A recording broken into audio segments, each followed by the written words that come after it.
Welcome to Breaking Down the Song with your boy Yarley G, and we're going to go over Give Me Jesus that I worked on with Bassey in terms of the instrumentation, arrangement, and how I piece all the sounds together.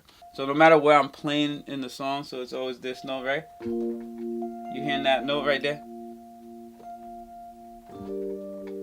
But right here the chords change, but then I go back to it.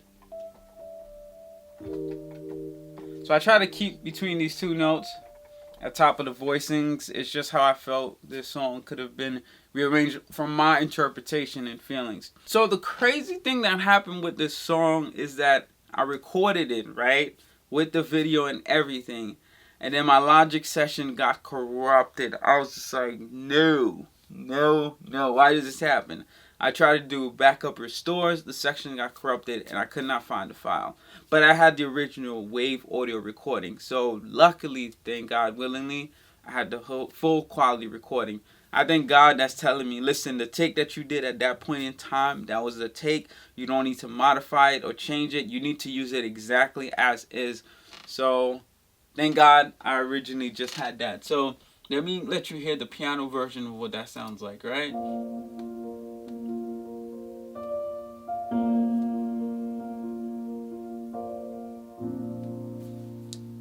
I couldn't change anything if I wanted to. This is exactly how it sounded in the recording.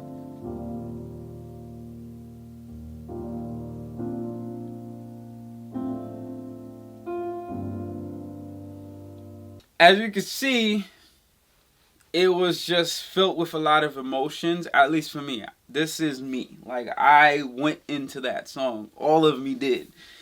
And for this recording take that I lost the session to, that was retained. It's kind of like, I don't know what it is, but it's a blessing as well that I could not go back and modify anything. Typically I have the MIDI of the recording. I don't change the arrangement, the actual performance at all, but I use the MIDI to rearrange the rest of the song, and I lost all that, so I kind of had to build everything else around it by re-recording the same parts again, but left the original piano recording that you just heard there.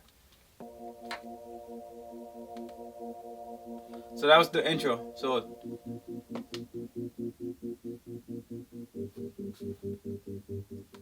So to do this effect that you're hearing right now, this is called a tremolo. Typically Rhodes have it where it's panning left and right. Let me make sure you know what I'm talking about. So you hear this? Oh, sorry, I'm on solo. I mean mute. Now if I add some tremolo to this, it's gonna sound, you hear how it's doing this wavy effect? But sometimes you could add a manual one. So that's what I did. So I had these original pads right here. Right? It's just straight that you're hearing it.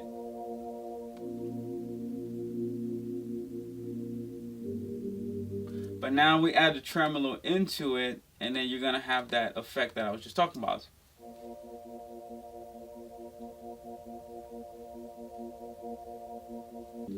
The reason I did that is just I felt like, just like with anything in music, you feel it and it just comes naturally. You learn all these technical things over time, but you just learn when to apply it, and that just comes with wisdom and experience and feelings as well. So I just let the feeling flow, and this is what I felt this song needed on top of the piano. So that's this part, and then the next instrumentation we have, you're gonna hear it right here.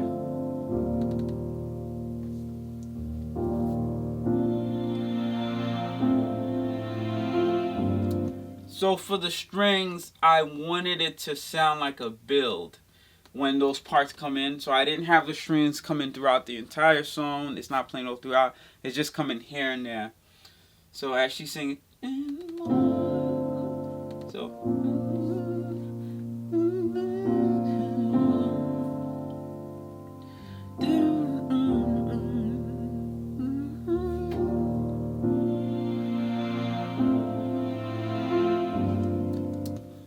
So to do this, not only I had to find the right strings, but I also had to make sure the volumes was being automated to create that effect right there.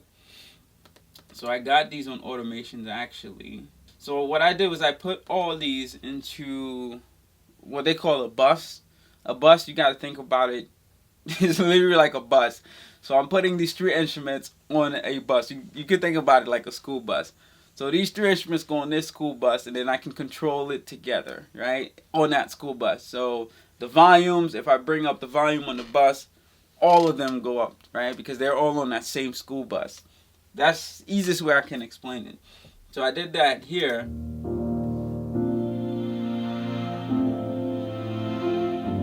So as you can see, the volume came up and then it came back up again. The instruments themselves had that emotion and feeling, but I wanted to exaggerate it even more, so I manually did this automation here throughout, and then I repeated it again towards the end of the verse.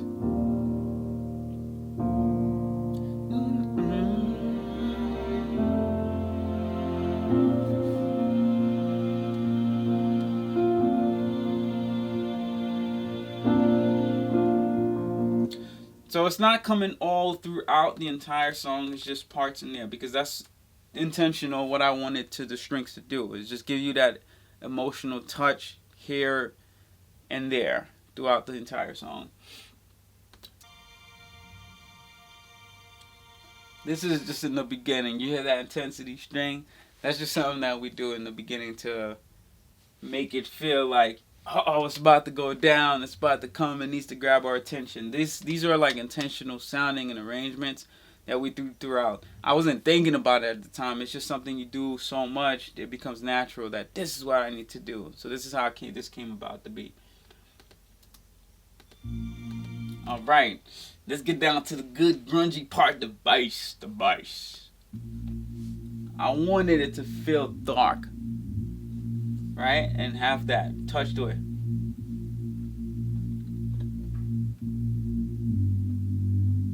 Throughout this whole project, I wanted that to resonate throughout most of the songs. I think I added this grungy dark bass.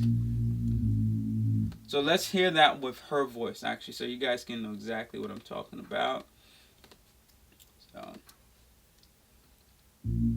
Ooh, in the morning when I rise, in the morning when I rise, in the morning when I rise. So what this does for the song is just put in that ambience, and that's really what I wanted. I wanted the ambience, that feel, that bottom to be heard, like for it to move people. Because most gospel songs, especially contemporary Christians, they're very musical and high up top. They got the typical piano and things, but I wanted to create some grunginess in there, and this is where this comes about. If you hear each and every one of the songs that's on this first 10 series project that I'm doing, you'll hear that bass throughout most of them, I believe. So that's the reason why this is there. Aside from that, I also have the guitar bass there. So I have the...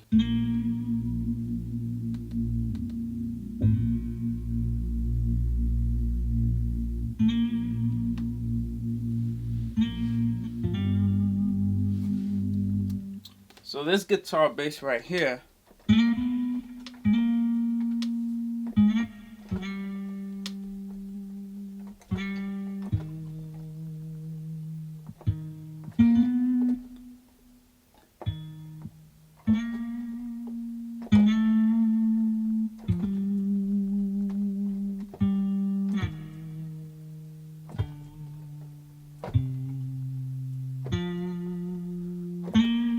this is actually playing the bass notes of the progression that's going on. The bass notes is the bottom notes of the chord, right? So as I'm playing using this, for example, right? So this bottom note right here, that's all it is doing. It's playing just the bass note.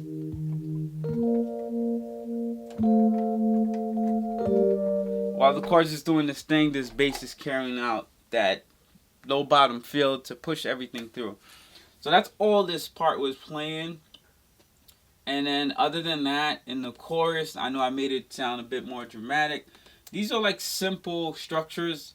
Typically, most beats I do has a lot more to it because of the drums, percussions. But this pretty much only had that part to, in terms of instrumentation wise.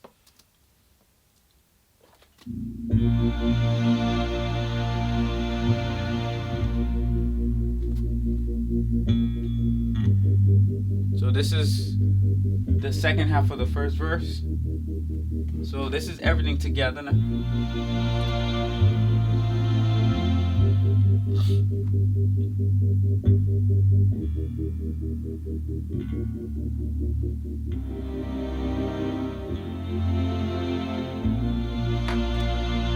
Now she's about to get to the chorus.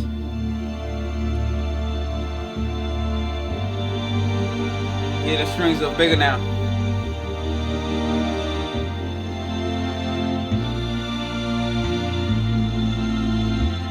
So that pretty much sums up the arrangement part, instrumentation, choice of selections. I love to let you hear it raw, of course. So I'm gonna pull up the original session so you can hear how her voice is. Like I said, I like to have my emotions captured with the artist before I start adding like all these effects and everything. Reason 4 is the effects shouldn't be creating emotional effects. It should be enhancing it, making it like 10 times more dramatic instead of it feeling like the effects is what's driving the emotions of the songs. You know, so I want to make sure the deliverance is right there with the artist before I really proceed and move on. So let me pull up this session. In the morning when I rise. The only thing that's on the vocals is compression, just so you can hear it leveled up. When I rise, in the morning when I rise. I hope you understand what I mean by she's not Mariah Carey, but her voice, there is just something in there that just touch you in your heart.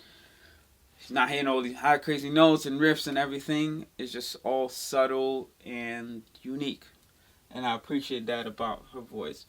In terms of effects, some of the things I did was I added this kind of like slap delay. It's more like, you'll hear it. Easier heard than explain.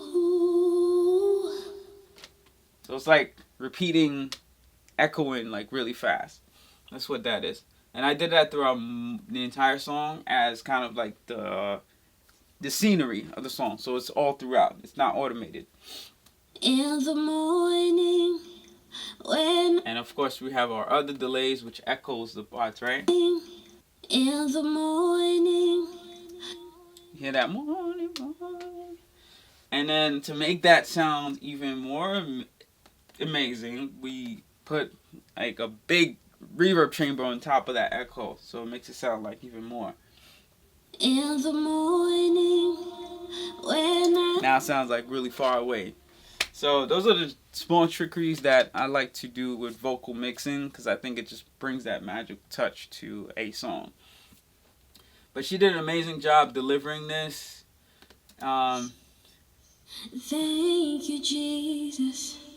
What I like about what she did was when we got to the bridge and she really worshipped.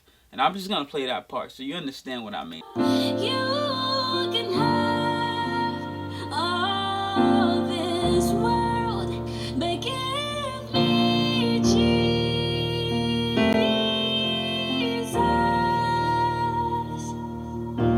We thank you. She got in her zone here. For you are beautiful. This is unscripted. We didn't write this. This is just her letting her heart out.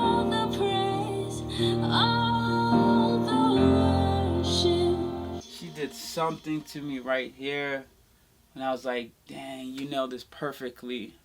You pulled this off perfectly when you just got soft like this. Right? After you've done, give me all this worship. When I come to die, oh, when I come to die, when I come to die,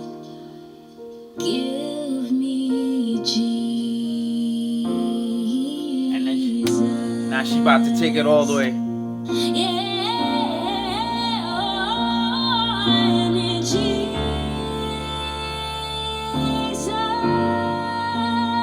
So that's what we did in terms of dramatic parts of the song, just to make sure that it had those dynamic cues for you to really be able to hear it and feel touched by it. Now, once all this is mixed, the process I did was I did my piano performance, sent it to her.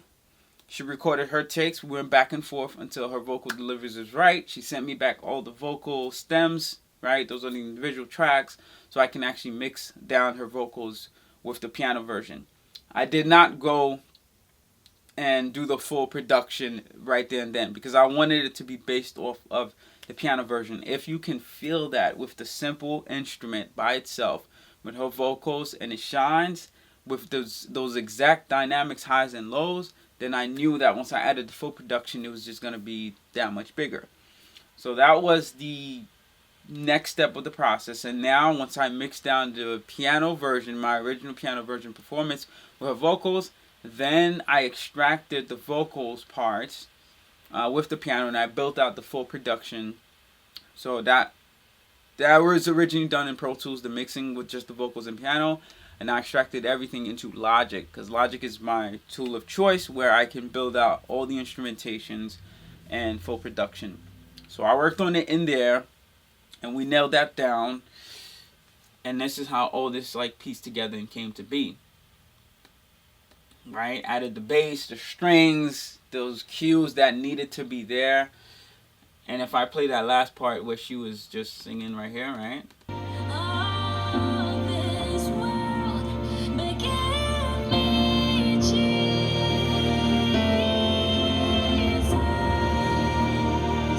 So as you can see here, I also did a drum roll of a orchestral drum. The reason that was needed for me, I think, was it just needed to make it that much dramatic.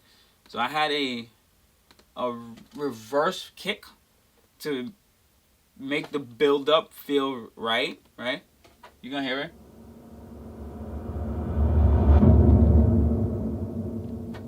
So that came in at that part of the song where she reached that climax.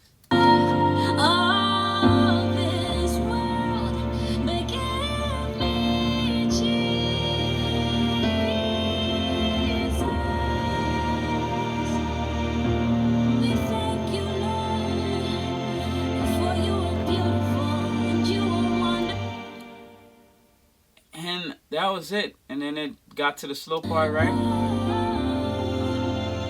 And I stripped everything here. Just the piano and the guitar. And a little bit of strings.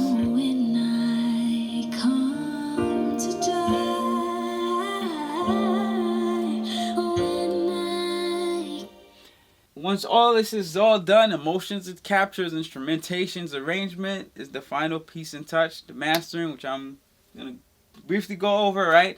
We got the lows, the mids, and the highs. Lows is where all that bass was sitting at. The mids is kind of where most of her vocals are. And then you got the highs, which is all her S's and such. I don't have any drums on this.